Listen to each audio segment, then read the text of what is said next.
ประธานสภาแห่งชาติลงปล้นบัตรเลือกตั้งอยู่เขตเลือกตั้งวัดศรีบุญเฮืองในบั้นการเลือกตั้งสมาชิกสภาแห่งชาติสุดที่10และสภาประชาชนคันแขวงสุดที่5แม่นขบวนการปฏิบัติหน้าที่การเมืองและสิทธิประชาธิปไตยของพลเมืองลาวในการเลือกเอาบุคคลผู้ที่มีมาตรฐานครบถ้วนตามที่ได้กำหนดไว้ในกฎหมายว่าด้วยการเลือกตั้งเพื่อเป็นตัวแทนปฏิบัติสิทธิอำนาจของประชาชนลาวบรรดาเผ่าซึ่งการมาใช้สิทธิ์ในวันเลือกตั้งนี้แม่นเกียรติศักดิ์ศรีสิทธิหน้าที่และพันธะของพลเมืองลาวหมดทุกคนที่มีอายุแต่18 ปีขึ้นไปมื้อนี้ทีมงานข่าวภาคสนามวิทยุกระจายเสียงกองทัพได้ลงติดตามบรรยากาศของการปล้นบัตรเลือกตั้งอยู่วัดศรีบุญเฮืองเมืองจันทบุรีนครหลวงเวียงจันทน์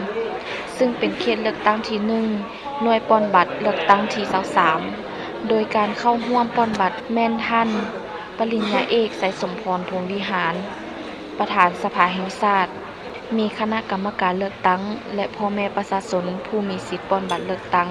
ที่นอนอยู่ในความรับผิดชอบของจุดปล้นบัตรอยู่วัดศรีบุญเฮืองเมืองจันทบุรีนครหลวงเวียงจันทน์ท่านปริญญาเอกไสยสมพรพรหมวิหารผู้ลงสมัครรับเลือกตั้งสมาชิกสภาแห่งชาติสุดที่10ได้แสดงวิสัยทัศน์ของตนว่านามพลเมืองลาวผู้หนึ่งข้าพเจ้าก็รู้สึกภาคภูมิใจเป็นอย่างยิ่งที่ได้ปฏิบัติสิทธิพันธะตัวเองเป็นพลเมืองดีผู้หนึ่งในการเลือกตัวแทนที่ดีเอาผู้สมาชิกสภาแห่งชาติก็คือสมาชิกสภาประชาชนผู้ที่ดีครบมาตรฐานเงื่อนไขในปฏิบัติหน้าที่อยู่สภาแห่งชาติคือสภาประชาชนของแขวงนครหลวงเพื่อเป็นตัวแทนของพ่อแม่พี่น้องประชาชนผู้มีสิทธิเลือกตั้งทั้งหมดและปฏิบัติพันธะที่เป็นสมาชิกสภาแห่งชาติคือสมาชิกสภาประชาชนของนครหลวงพันธะนี้ยังสำคัญในเรื่องการปกป้องสิทธิของประชาชนพลเมืองทุกคนอันสอบธรรมพระเจ้าอันนี้มีความสำคัญหลาย2กันช่วยปัญหาต่างๆที่พระเจ้าเดือดร้อนประชาชนเดือดร้อนอยู่ในปัญหาต่างๆที่เกิดขึ้นในปัจจุบันออกแห่งโฆษณาเผยแพร่รัฐธรรมนูญกฎหมายให้ควงลึกซึ้งเพื่อให้ประชาชนเขาในพนักงานสมัชพักทางตำรวจผู้ประชาชนบนเขาเนี่ยผู้เข้าใจและปฏิบัติให้เข้มงวดตามรัฐธรรมนูญกฎหมายผ่านมาพร้อมเองทีละอันก็เฮ็ดบ่ทันได้ครบถ้วนหมดถูกต้องหมดตามกฎหมายรัฐธรรมนูญปัญหานี้ก็เป็นหน้าที่หนึ่งของพลเมืองจะต้องให้การติดตามกฎกาต่อ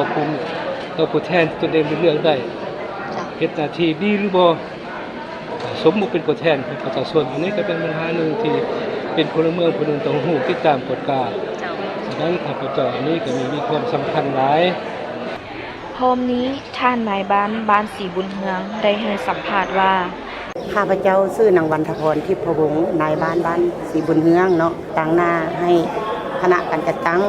ในการกาเกียมปล้นบัตรเลือกตั้งในครั้งนี้ก็ถือว่าการกาเกียมของคณะปกครองบ้านและการจัดตั้งบ้านเนาะสมทบกับ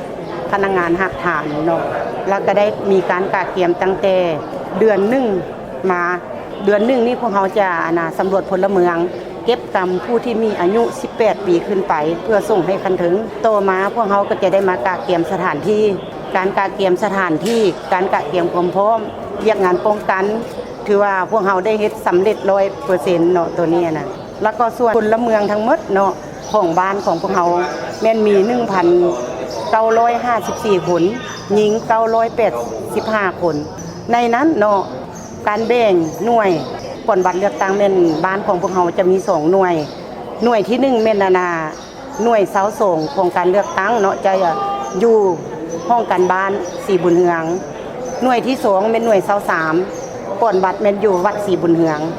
จำนวนพลทั้งหมดที่ว่าหมดบ้านเนาะปล้นบัตรเลือกตั้งแม่น 1,240 คนส่วนหญิงแม่น640 คนเนาะผู้มีสิทธิ์ปล้นบัตรเลือกตั้งตัวจริงในโอกาสเข้ามาใช้สิทธิ์ปล้นบัตรเลือกตั้งเอาสมาชิกสภาแห่งชาติสุดที่10และสภาประชาชนคันแขวงสุดที่5ในครั้งนี้ผู้มีสิทธิ์ปล้นบัตรเลือกตั้งได้แสดงความรู้สึกของตนว่า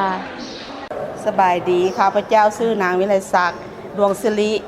ได้มาป้อนบัตรเลือกตั้งผู้แทนมื้อนี้รู้สึกมีความดีใจและภาคภูมิใจที่มีสิทธิ์เลือกตั้งผู้แทนขอขอบใจ